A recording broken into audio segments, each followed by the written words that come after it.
And we are live right here.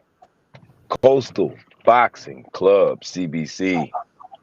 This is Chi Ming in the building with Unsteady Eddie. How's it going, bro?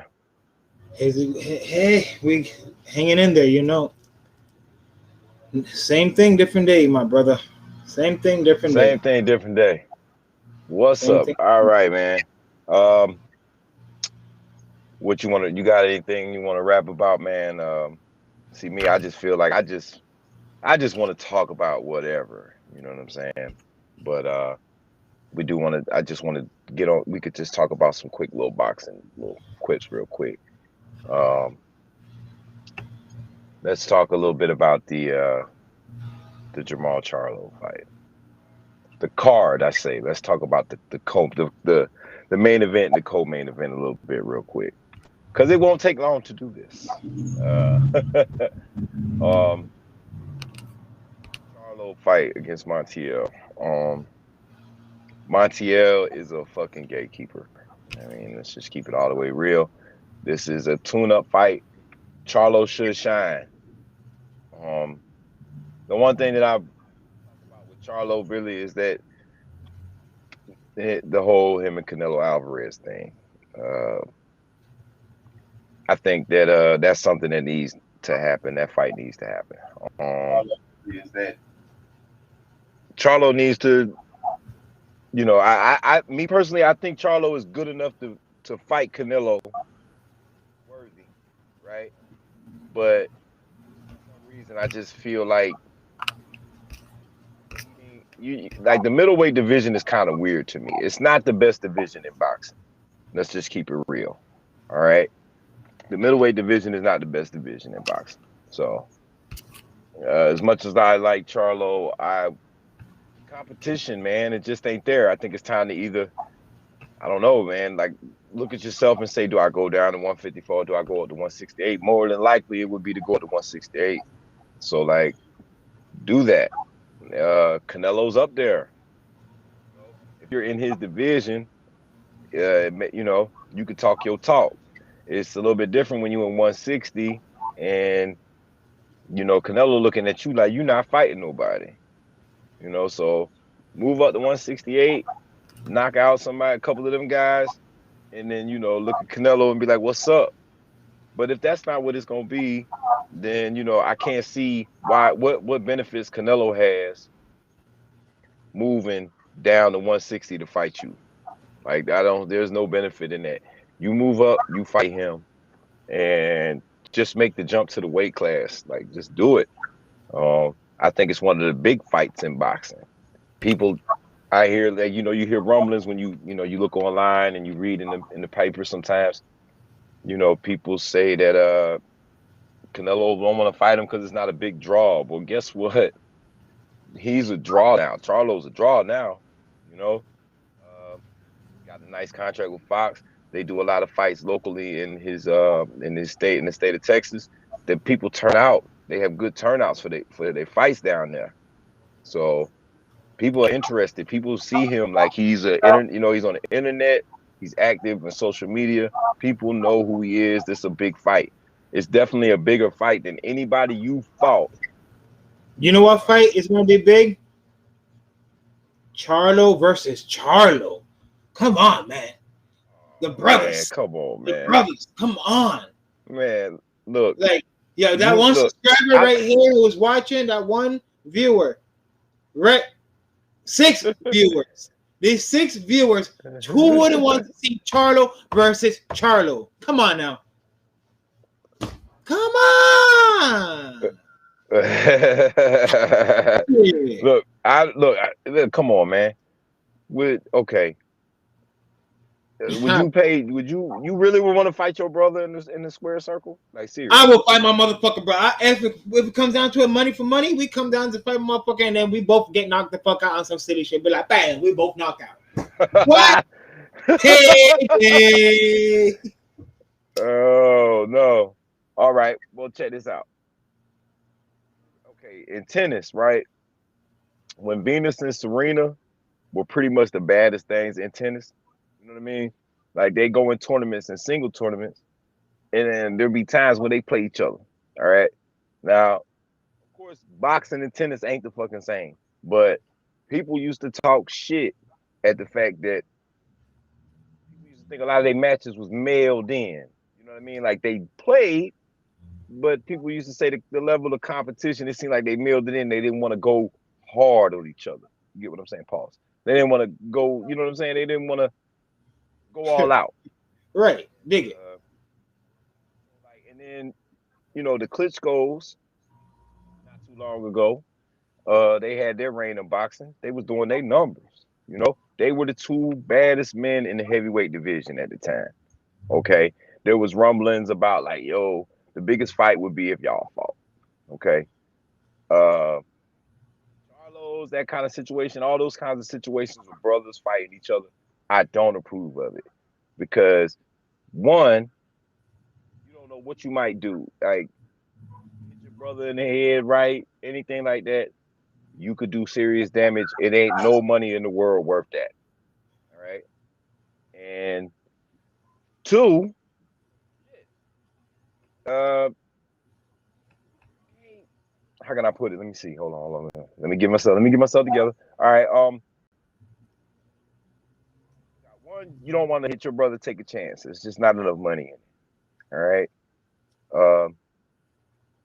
Two, like what the like cares, man? Like this is your family. Like it's just not enough out there. It's just not enough not to get in the ring. Like it's just not enough. And then, like I said, the other thing is you could hurt them real bad. Like I know you say the money, we're gonna go in there, and the other thing is that if don't risk it in. Is that let's just say they sell. All right, hold on. Let's just say they sell the fight, right? They sell the fight. Boom. They put it out there, it's going down. 60, 70, $80 pay-per-view. Everybody's tuned in. Everybody wants to see what goes on. Okay. And then the next thing you know, you get there and these boys do a ballet dance in the ring.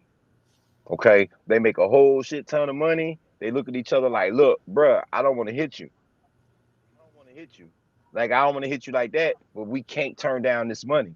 So what they do is they go out there and they dance around and look at each other, throw a few punches here and there to make it look good, to sell it. A lot of coordinated shit. Yeah, and it's bull. Like, so that, like, I'm not interested in seeing a brothers fight because first of all, I would hate to see one of them get hurt by their own brother. That would be really whack. And then the fact that you know what I'm saying? Like, it doesn't make any sense to me. It just doesn't make any sense to me. I don't want to see it, and I don't want to see no fake fight neither. I don't want to see no fake fight just on some BS. So I don't approve of brothers or anything fighting like that together in a boxing match. It sounds good. It sounds funny. It's got, it's got to sound good, but nah, I'm not excited.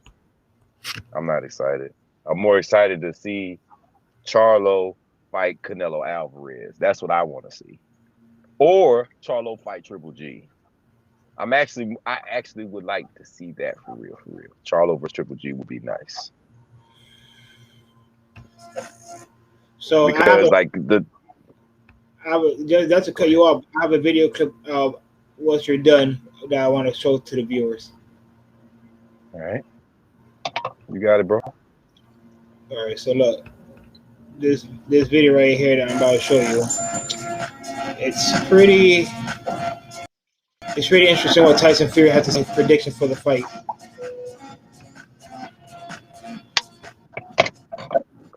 We got more Fury bullshit. More Fury bullshit.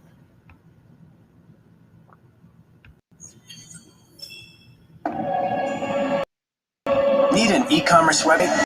Go to Fiverr. Find the right freelancer for your website and get your Do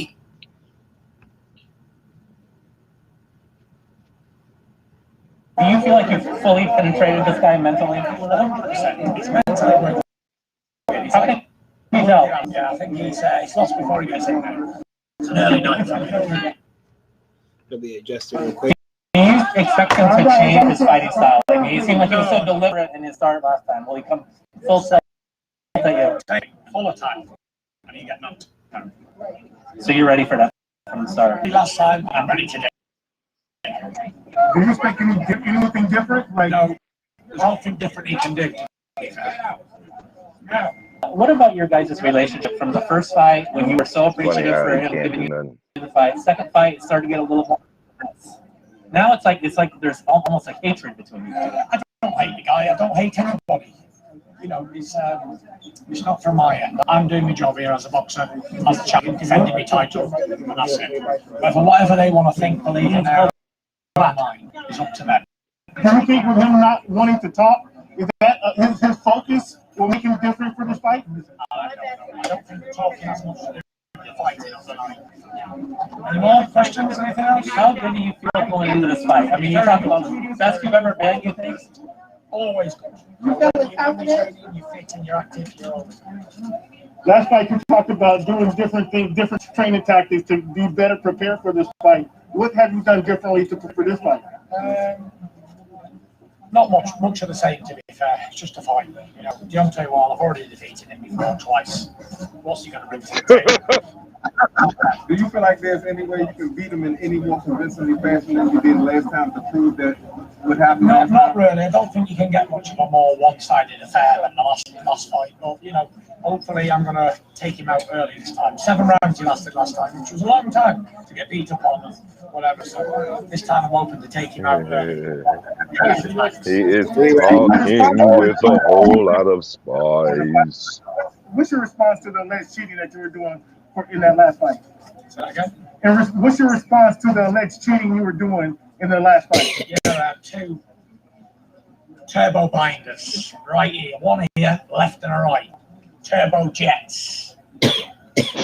What do you think of the costume kind of excuses that he may have? I don't. All the excuses, combine them all together, they're not worth listening to be fair. So, when he got back, and he's going to get back to the game. What do you think he'll wear the ring this time? Hopefully 0.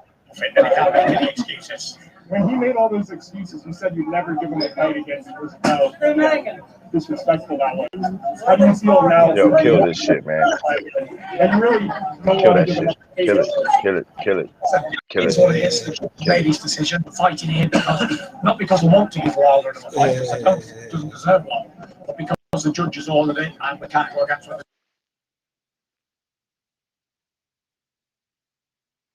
Yo, man, I listen. The one thing that cracks me up about stuff like that, like, okay, I understand selling the fight and talking your shit. I'm all for all of that, right? But when you say things like, what more adjustments can he make? But all you talking about is all the adjustments you're about to make. So you're basically saying that there's nothing Wilder can possibly do to you or like pull out that you wouldn't know anything about, but you keep talking about all of those stuff the new tricks that you about to pull out your bag. So that's just fucked up to even just think that you got it like that, man. I don't know. Exactly. It sound like he downplaying. It sound like he downplaying. I watched that interview again. I watched the interview again, and the interview to me, it's like Fury's really taking Wilder lightly. Really lightly. Like he said he's gonna come in 300 pounds. He's gonna not trying to get him out of there within the first 3 rounds. He's not gonna let him pass 3 rounds. So after the 3 rounds, if it goes past the 3 rounds, while Fury is gonna be gassed and tired. I don't know, man. He always been a big dude, and he has to work his way to get into fighting shape. So that's not really the issue. It's just not gonna. He just ain't gonna be as nimble as he should be. He gonna want to be able to move, because if Wilder is not, if Wilder's standing in front of him, then he gonna want to be able to move a little quicker. Because one thing I noticed when I seen it, like Wilder don't like walking back. I've never seen Wilder knock nobody out walking backwards. I mean, if you've seen it, you let me know. But I ain't never seen him knock nobody out walking backwards. He usually square up and rock your motherfucking knot. Like he just square up, get his hips contorted real good, and just bam. Like he just always. It's never like he's fading away and he pop people. I mean, he don't really do that. You know what I'm saying? So I feel like you being bigger means you're gonna be standing in front of him more and not trying to back him up like you did in the second fight. Right. And I feel like if you don't back him up, you can fucking forget it, man. The dude is focused. And I don't like I told you, I don't like that ploy of coming in that big. Like, I don't like that. Even though like I know he can handle the weight, I don't like that. Like, I think he playing with fire. And the way he talking, he just playing with it, man. Yeah, I'm coming in 300 pounds. I'm gonna whoop his ass. It might be the other way around. You're gonna come in 300 pounds and you won't be able to move around like I usually move around. Yeah, man. It makes all the difference, man. That weight is gonna make all the difference in the fight. But like yesterday, we talked about it. I just don't know what Fury gonna fuck around and do for real. So we just have to wait and see how it progresses over the coming weeks. Because they still training and all that. So we'll see how he's looking. So far, what I have for my prediction is Wilder knockout. The round, it's hard to say right now for the round for me, but I do have Wilder by knockout. I can't call a round. I can't call it. I kind of don't like to. Sometimes when we just do these and just to have a prediction, it's just hard to say because anything can happen. While in camp, but right now I picked Fury initially, but I changed my decision. I like Wilder by knockout, and I guess I'm gonna say the 6th round because I just think Wilder just gonna be like a man possessed, and if he can find a way to just connect and not get just connect, because Fury's slick, man. Fury's slick. Like there was even in the first fight, which I think Wilder won. Fury slick, boy. There was a lot of times where legit Wilder just could not find bro. Right, for real. So I don't know, man. It's gonna be a good fight. It's gonna be a good fight. Mm-hmm. Definitely gonna be a good fight. So it's like there's not much to say until the fights come closer for this fight. But on another note, Isaac CRUZ versus Francisco. Oh, well. That's on the undercard of the Charlo. Right? Yeah. That's on the undercard of the Charlo. Okay, this joint right here. See, this is the thing. This is what a lot of people don't understand. Well, first of all, shout out to Francisco Vargas because I'm out in his area in California, like where he got gym, he got people fighting, training, and everything. I'm gonna try to get down there and see what's up with it. You know what I mean? But shout out to them. And Francisco Vargas is a dog, man. I'm talking about him. This is crazy. I really don't see no type of defense about to happen in this fight. There ain't gonna be no defense. These boys just gonna look at each other. They two Mexican dogs. They just gonna stand there, look at each other. Bombs. And bomb. Bombs. And more bombs. Francisco Vargas was one of my favorite fighters because of the fact that he don't care. He is really with the shits. He just stand in front of you, give you everything, dare you to take it back. My man gets his face ripped open every single fight. Every fight. I'm talking about when he come in the ring, once Michael Buffer starts saying his name, you could just see the cuts just slowly starting to open up. You know what I mean? He's already getting ready to start bleeding. You feel what I'm saying? His face get busted open every single fight, but he bring it. I'm talking about flesh, roast beef just dangling and hanging all over his fucking eyeballs and everything like that. Face puffy as hell, still brings it all the time. I cannot wait to see that fight. That fight is worth it more so than the main event. because I know what Charlo gonna do.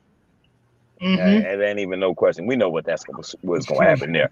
But I tell you right now, that co-main event, that could be goated. That could be goated. That could be one of the fights of the year. Because like that could be a fight of the year. Them boys is gonna look at each other. Bad as Mexican. And bombs. Yes. And more bombs. And more bombs. Woo! What? Huh? Head movement. What? You don't do that around here. Head movement. Get the fuck out of here. We about to knock. Man, this finna be rock 'em, sock 'em, robots. You understood me? Rock 'em, sock 'em, robots. And it's gonna be fucking dope. So like, that's one that everybody need to be checking for this weekend. That's for sure. Well, yo.